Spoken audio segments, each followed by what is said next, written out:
What's up, Kyle? Welcome to my vlog once again. So our topic today is all about my favorite subject.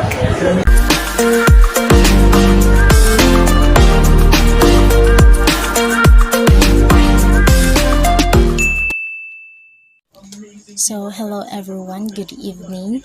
So today's videos I would like to tackle about my favorite subject and my favorite topics about that subject. So by the way, before we proceed to our videos, sa ating tatalakayin is magpapakilala muna po ako. My name is May Gunyasa Commission, ABM students from grade 12 Hermes.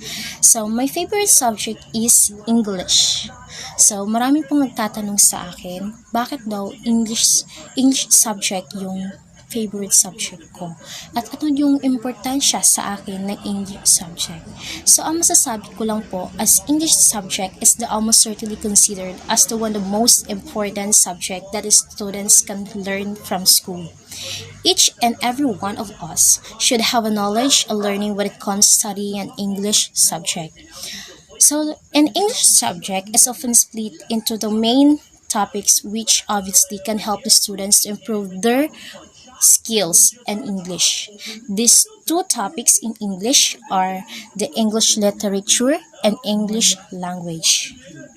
We can talk about the English literature. The English literature is simply the study of different books and writings from authors past and present.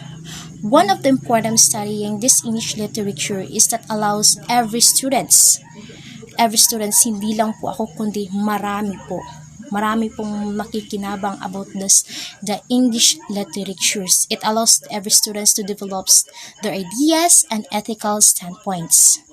Yun po ang pinakamahalaga kasi yan din po yung gusto ko sa English is nagkukwento yung about the past and the present. Ano po. So, however, when we can say English languages, it is the study of the language, yes, itself. It is the methods of human communication, and either spoken or writing, consistence of use of words and structures and conventional way. The importance of this one is to help the students to read and write well, how to use the English language to its greatest effects and being created in the language. It's the greatest effects and being created with the language itself. When we combine these two topics or two main topics, we require the studying both topics can increase one's vocabulary, increase creative ability, and to teach about the history of the language and the cultures where the great writers was writing their books.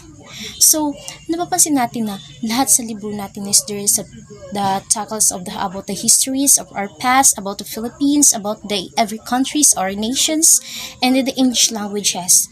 You have to do through. Kasi marami kung pupunta tayo sa ibang bansa, diba main nating na nagagamit na language is English. Kasi kung hindi natin alam yung lingwahe natin, like sa Peru, ng mga Peruvian. So, hindi natin alam yun. So, we can speak into English para malaman natin or makapag-usap tayo ng maayos doon sa mga nakapantira. So, the English lingua franca. Ito yun ang pinaka din sa English franca. Yan. So, lingua franca.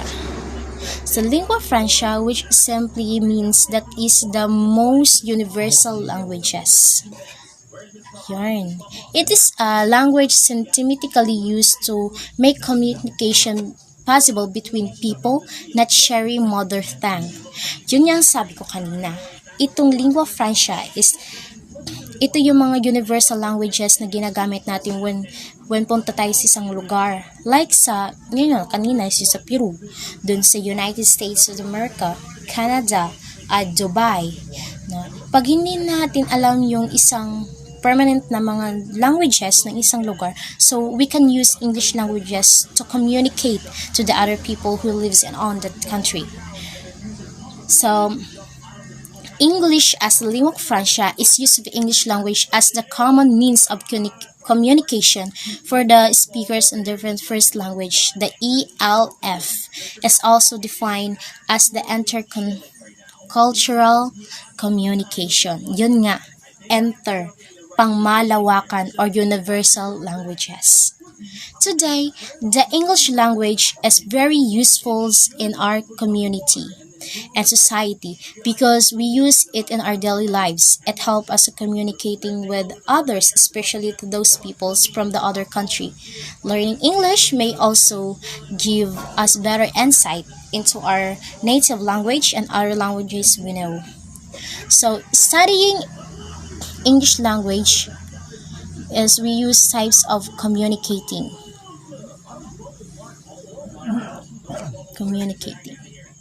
So verbal communication, non-verbal communication, and the writing communication and many different forms. And additional to this, communication plays an importance of rules and process of conveying more knowledgeable or knowledge and ideas as well. Communication is the way of interacting with people to the transmit message to the speakers I want to convey the receivers. In order to communicate properly, we must construct the correct pronunciations, because the pronunciations affects how we understand the meanings of the words. The delivery of words can be different to what the real meaning it has, which can be formed or improper communication and with that is that may lead to lots of misinterpretations. To avoid this kind of mistakes, we need to teach accurate pronunciations. And cultural society and the literatures the English language has as the relations to this one. It is the base on English speaking worlds and covers case topics connected to the social issues. Literatures and other cultural expressions. Working with others' cultural expressions is important to develop linguistic skills and understandings how others' lives and their cultures of views on life. And using the internet, as what we have observed, a majority of websites are written and created in English.